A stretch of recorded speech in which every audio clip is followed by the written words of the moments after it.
বেশি রাতে যে একটু শান্তিতে ঘুমাবো সেটাও আর হয়ে ওঠে না। কি হয়েছে? একটু যে শান্তিতে ঘুমাবো সেটাও আর হয় না। ভোরবেলা উঠে কি লাগিয়েছে দেখেন। দেখো আব্বা, সারাদিন অফিস আদালত করে বাড়ি এসে পড়ে এসব ঝামেলা আমার ভালো লাগে না। এদেরকে আলাদা করে দাও, ওর অন্য ঘরে থাকুক। বৌমা, বৌমা, হ্যাঁ আব্বা, কিছু বলবেন? তুমি কি লাগিয়েছো বলো তো? আমাদেরকে এতটুকু শান্তিতে থাকতে দেবে না? আমি আবার কি করলাম? ওরা যে সারাদিন পরিশ্রম করে একটু ঘুমায় সেটুকু তোমার সহ্য হয় না? ভোরবেলা উঠে কি সব ভাবে যাবি বলো? আব্বা, ওটা হাবি যাবি না। আমি ফজরের নামাজ পড়ে কোরআন তেলাওয়াত করি। কি হয়েছে? আমি কোরআন পড়ছি বলে তোমার ভাই ভাবিদের অসুবিধা হচ্ছে। দেখো আব্বা, এটা পবিত্র রমজান মাস। না তোমরা রোজা করছো, না তোমরা নামাজ পড়ছো, তোমরা আল্লাহ পাকের কাছে কি জবাব দেবে বলো? তোদের সবসময় মুখে মুখে কথা। দেখ, এইসব অশান্তি আর ভালো লাগছে না। আজকের পর থেকে তোরা দুজন আলাদা থাকবি। তোদের জন্য আমার এই সুখের সংসারে নষ্ট করতে চাই না।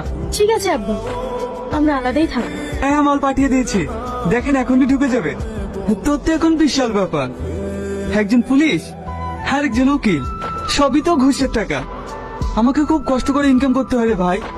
আব্বা, আজকাল তো দেখছি তোমার খুব চ্যাটিং চ্যাটিং কথা হইছে। ছাড় তোর কথা, আমরা সারা বছরে যা ইনকাম করব ওই রমজান মাসে তাই ইনকাম করবে। 7 লরি ফল কিনেছিলাম, 2 দিনেই সব শেষ। 4 লরি ভালো কিনেছিলাম, আর 3 লরি একটু কমা, সব মিক্সচার করে দ্বিগুণ দামে ছেড়ে দিয়েছি। এই মাসে মানুষকে যাই দেবো তাই খেয়ে নেবেন। দেখ ভাই, এটা পবিত্র রমজান মাস। এই মাসে মানুষকে না ঠকিয়ে তুই যদি ফলগুলো একটু কম দামে দিতে পারিস, তাহলে গরিব বড় লোক সবাই কিনে খেতে পারবে। আর এত লাভ করে কি হবে রে? একদিন তো সবকিছু ছেড়ে চলেই যেতে হবে। দেখি সব্বা, তোমার ছেলে মুখে মুখে কথা, বড় ইমানদার ব্যক্তি হয়েছে। এত কাজ থাকতে 5,000 টাকা যায় মাদ্রাসার ছেলে মেয়ে পড়াতে।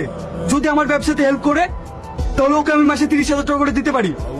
না রে ভাই, আমি এমনি ঠিক আছে।